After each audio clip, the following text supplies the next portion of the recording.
Thank you for allowing me the opportunity to speak today. I will be brief. I just found out very recently that this was going on, so I have nothing really pre-prepared.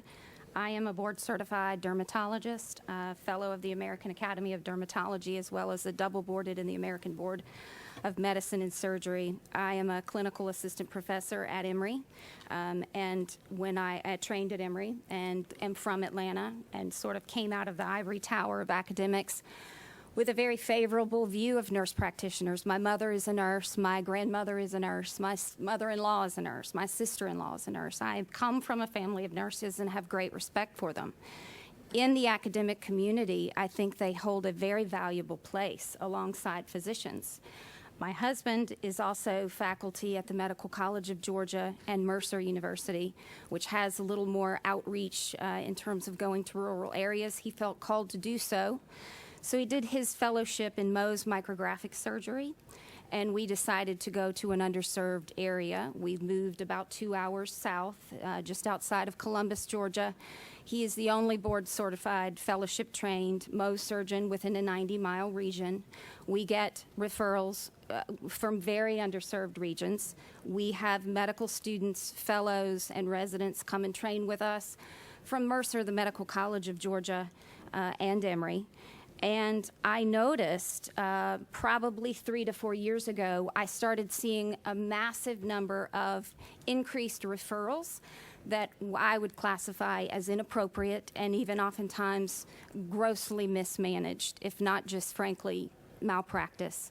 So I started looking at where these referrals are coming from because Senator Unterman referenced the fact of the dollar sign, and we're all protecting the dollar sign. I likely make more money now from the number of referrals that I get from mid-level providers, so that's certainly not my issue. My issue is when I see patients that have been seen for 10, 12, 14 months. They don't understand that they haven't been seeing a physician because we don't have good truth in advertising laws here in Georgia. And so I wanted to sit down, and my husband and I sat down and looked at what are the differences because I really didn't know. I had great, like I said, respect for nursing. So we pulled our curriculums, and it's interesting today, we were, talking to some of the nurse practitioners. People just really, truly don't understand the training disparity. So in addition, no physician counts college. We all have a college degree. We understand that. After college, after your bachelor's in nursing or biology or whatever, you go on in medical school for a full 2 years of basic science training, gross anatomy, cardiopulmonary systems, GI, renal, endocrine, etc., a full 2 years. When you look at the nurse practitioner curriculum, because I did so, I pulled the Johns Hopkins Doctor of Nursing Practice curriculum. And if you really look at the courses of study, context of healthcare for advanced nursing health policy, philosophical theory of nursing practitioner, health economics, finance, and advocacy. These are not things that we study in medical school. This is why we're not good at lobbying for protection of patients, because this is not a good, we don't get degrees in administration and lobbying. We get degrees in treating patients. After those 2 years, the nurse practitioners are done to practice in whatever field they choose to train in. I have been asked to precept and have done so on 3 occasions, mid-level providers. It was 600 supervised clinical hours, which simply meant they followed along behind me and watched what I did. That's 3 months of a 40-hour work week, and they're released to be a full authorized practitioner of care.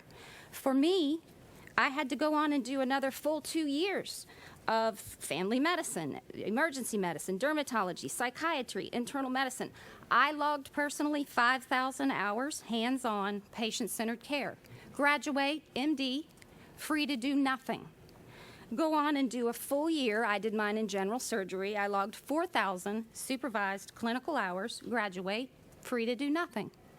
Went to dermatology residency at Emory, logged personally 6,000 supervised clinical hours, graduate, pass my American board exam.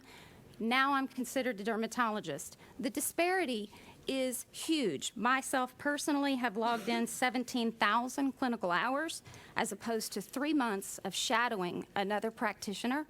Georgia deserves better than that.